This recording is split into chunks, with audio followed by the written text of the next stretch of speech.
Hola, bienvenidos al canal. Hoy hablaremos sobre las diferentes perspectivas del amor en diferentes historias en la mitología griega.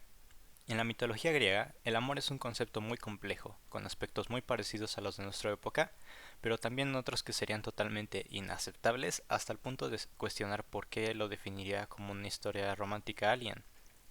En este video, exploraremos varias de estas diferentes historias y relaciones románticas, y además explicaremos cómo éstas definen lo que una cultura piensa que es el amor.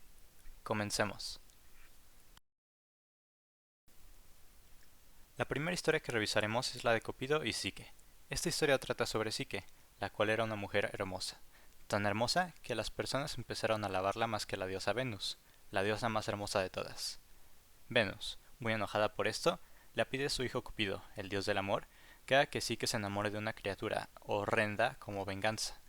Pero Cupido, al ver a Psique, él se enamora perdidamente y totalmente de ella, por lo que la envía a un palacio para vivir juntos. Cupido, al ser un dios, le indica a Psique que no puede verlo, para así mantener su relación con una mortal, pero Psique fue demasiado curiosa y lo vio mientras dormía. Cupido se enoja y se va del palacio, por lo que Psique debe realizar varias tareas imposibles para volver a ganar su amor de vuelta. Al final, logra completar todas las tareas y se vuelve una diosa para estar junto con su amado en el Olimpo. Esta historia, aun siendo bastante irreal, tiene varias lecciones y parecidos al amor en nuestro mundo actual. Nos enseña sobre la importancia de la confianza y la perseverancia en las relaciones, pero también muestra el peligro de guardar secretos con alguien y de no ser honesto con tu pareja. La siguiente historia es la de Píramo y Tisbe. Esta historia trágica tiene un gran parecido con otra que muchos estamos familiarizados, Romeo y Julieta. Bueno, Píramo y Tisbe cuenta la historia de esta pareja de jóvenes, los cuales vivían en casas adyacentes y se enamoraron uno de otro, pero era un amor prohibido, ya que sus padres no los permitían verse. Un día, hablando por una grieta de la pared, se pusieron de acuerdo para verse bajo un árbol. Tisbe llega primero, pero ella huye debido a que había una leona comiendo cerca, y la huida deja tirado su velo. Píramo, cuando llegó, vio el velo de su amado ensangrentado y a la leona comiendo algo, por lo que pensó que Tisbe había sido devorada, y así se suicida. Cuando Tisbe regresa, ve a Píramo muerto y también toma su propia vida. Esta historia enseña de la importancia de la comunicación en las relaciones, algo muy relevante hoy en día, junto con las consecuencias de decisiones impulsivas, hechas sin pensar y sin razonamiento. Puede ser que hoy en día no exista tanto el amor prohibido, pero aún así tiene enseñanzas relevantes a cualquier época. La siguiente historia es la de Orfeo y Eurídice. Esta historia cuenta cómo el gran músico Orfeo, después de que su amada Eurídice muere por una serpiente, está determinado a ir por ella hasta el inframundo y regresarla con él al mundo de los vivos. Orfeo baja al inframundo y con sus canciones, con su lira, logra convencer a Hades de regresarle a Eurídice, pero con la indicación de no voltearla a ver hasta regresar a la superficie. Orfeo y Eurídice viajan hasta la superficie, pero en los últimos momentos, antes de llegar, Orfeo voltea a ver a Eurídice para ver que esté bien, y ella desaparece para ir de vuelta al inframundo. En mi opinión, esta historia es una de las más bonitas, que vamos a hablar al menos. Es una con las que más nos podemos identificar en el amor contemporáneo, debido a que muestra las acciones que estamos dispuestos a hacer por una persona a la que amamos, además de la importancia de la confianza y compromiso en las relaciones. Aparte, el final es un final feliz, ya que cuando Orfeo muere, es reunido con su amada Eurídice en los Campos Elíseos, lo que nos demuestra que el amor trasciende lo mortal. La siguiente historia es la de Ceyx y Alcione. Al igual que Píramo y Tisbe, es una historia muy trágica. Cuenta sobre Ceyx y Alcione, una pareja casada que se tuvo que separar, ya que Ceyx, el esposo, tuvo que ir en un viaje largo en barco. Al adentrarse en una tormenta muy violenta, el barco de Ceyx se rompe y se ahoga a Ceyx, por lo que nunca podrá reunirse con su amada Alcione. Alcione, preocupada, todos los días rezaba a los dioses por el bien de Ceyx, aun sin saber que su esposo había muerto. Los dioses, viendo esto, le avisaron a Alcione por un sueño que su esposo había muerto en el viaje y que no podía cumplir su promesa de regresar. Al siguiente día, Alcione despertó devastada y fue a visitar el puerto donde Ceyx partió.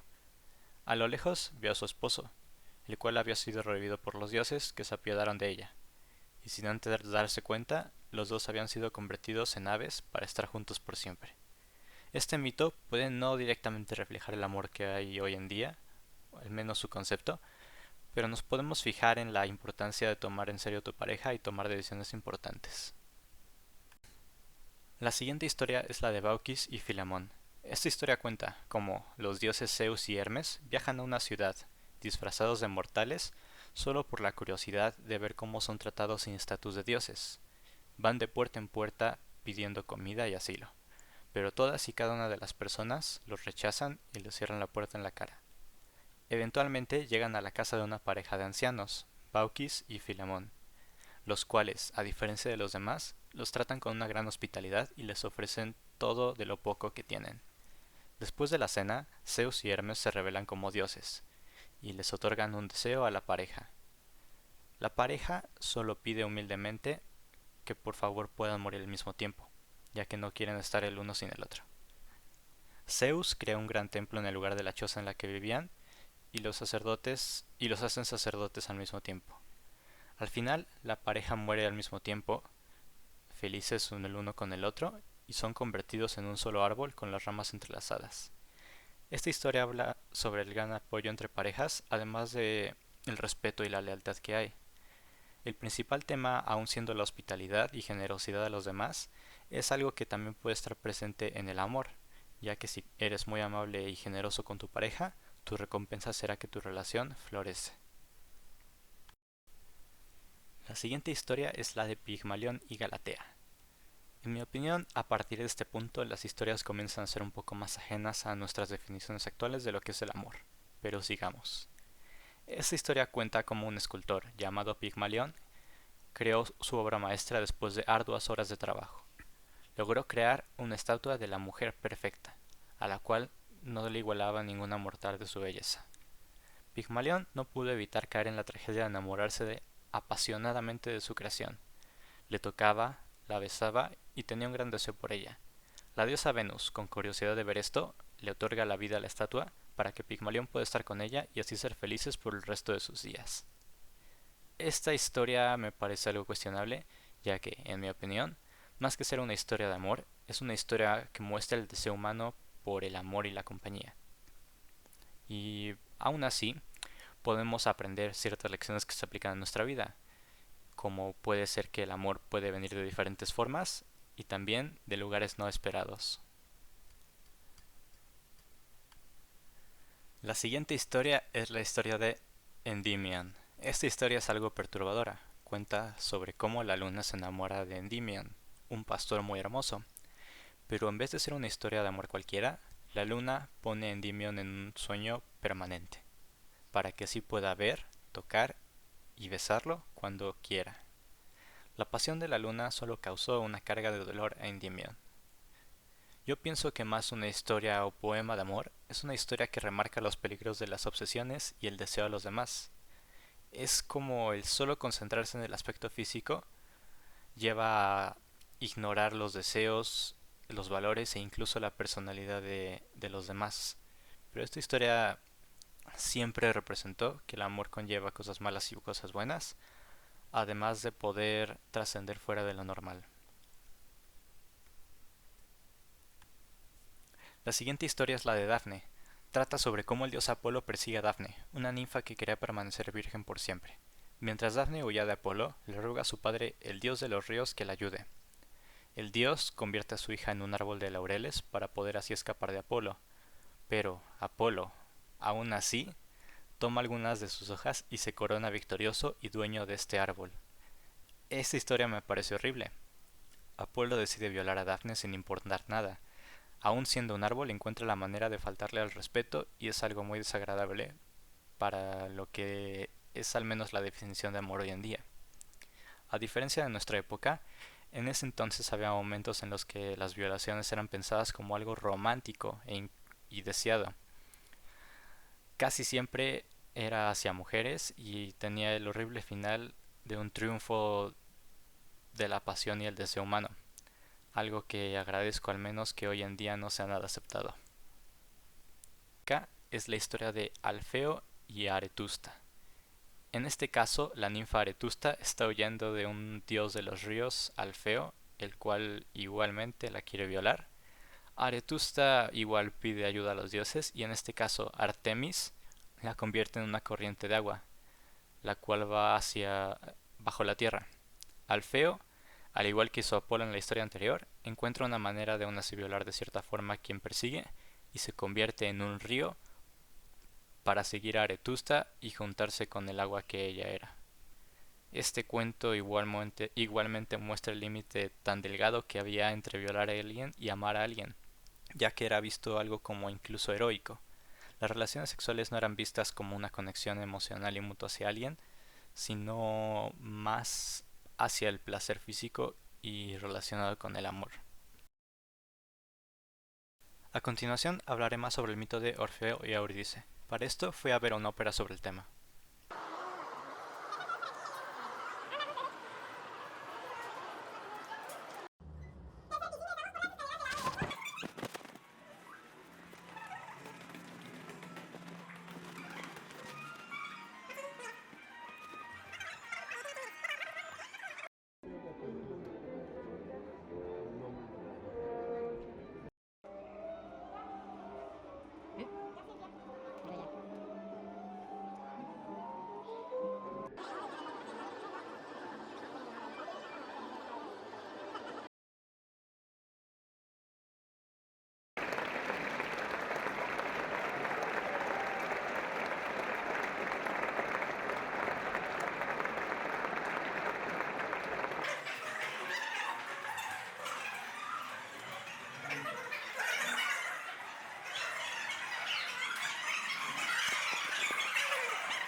Hola, soy Gustavo Telles, acabo de acabar la ópera de Orfeo y Eurídice.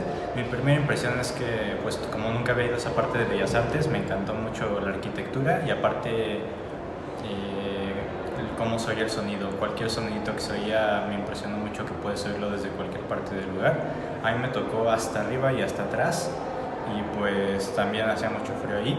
De parte de la ópera, lo que más me gustó fue principalmente cómo cantaban las personas. La soprano de Eurídice me gustó mucho cómo cantaba, fue muy impresionante. Y además también me gustó mucho cómo con tan poco espacio del escenario pudieron hacer escenas como el paso de Orfeo a través del inframundo hacia la superficie. Me gustó mucho cómo se expresaron y una parte que no me esperaba fue el baile expresivo que estaba en varias escenas. Lo que no me gustó tanto fue que el escenario me esperaba que fuera más apegado a lo que es la mitología griega y como no se entendía mucho que la obra era de Orfeo y Eurídice solo por el escenario. Si no sabría que era de eso, por ejemplo, me hubiera dado cuenta hasta la segunda parte, ya que no entendí varias escenas de la primera parte, como fue la de los monstruos del inframundo, de los espejos, de las personas en traje negro con casco de espejo. Eso no me quedó muy claro, pero aparte de eso me gustó mucho la interpretación del final, cómo cambiaron el final para que sea feliz, de acuerdo como son las óperas normalmente. La versión de la ópera con el mito es diferente a la que mencionamos anteriormente en varios aspectos. Para empezar, la ópera no ocurre en la época de los griegos, sino en una más contemporánea. Otra diferencia muy importante es cuando Orfeo voltea a ver a su amada, que no es totalmente por su culpa, ya que Eurídice también le estaba rogando que la mirara si es que la seguía amando, lo cual me parece un poco más justo, ya que la culpa está mejor distribuida entre la pareja más que en Orfeo únicamente. El último aspecto es el final, ya que a diferencia del mito original, Eurídice es revivida por los dioses y vive feliz con Orfeo en el mundo de los vivos. Todos estos cambios para mí son con la intención de reflejar una época más contemporánea y actual, además de que sea más cercano a nosotros, ya que se prefiere usualmente en las obras actuales un final feliz a diferencia de una tragedia y también que haya más igualdad en las relaciones. Mi experiencia estética en la ópera fue increíble en el aspecto auditivo. La ingeniería del lugar era asombrosa y se escuchaba cualquier detalle, incluso personas 6 pisos abajo de mí toser, pero aún así se seguían escuchando las voces de los que cantaban. Lo visual esperaba más, ya que los escenarios eran bastante sencillos, pero aún así los bailes eran asombrosos y mostraban muy bien expresándose cómo se sentían los personajes en la situación en la que estaban. Además, aún estando hasta arriba, se alcanzó a apreciar a ver todos los escenarios, algo que me sorprendió bastante. El público no tuvo muchas reacciones, en mi opinión, al menos hasta que llegó el final. Fue en la escena que Orfeo mira a Eurídice que todo el mundo exclamó en sorpresa y se cayó inmediatamente. Aún así, sabiendo que esto era lo que iba a pasar, esto indica que lo que actuaron lo hicieron muy bien y todo el camino hacia ese momento estaba lleno de suspenso entre todo el público. Al final, todo el mundo aplaudió por varios minutos, totalmente extasiado. En mi opinión, bastante correspondiente a cómo actuaron todos, ya que me gustó mucho. Lo que no me gusta tanto de la ópera, pues esto para mí es que es algo que fue antes de entrar a la obra, ya que la puntualidad la afirman mucho y piden entrar a la hora exacta, pero no dejan entrar hasta 15 minutos antes de que empiece todo. Bueno, comparando la versión de la ópera con el mito original, yo prefiero al de la ópera.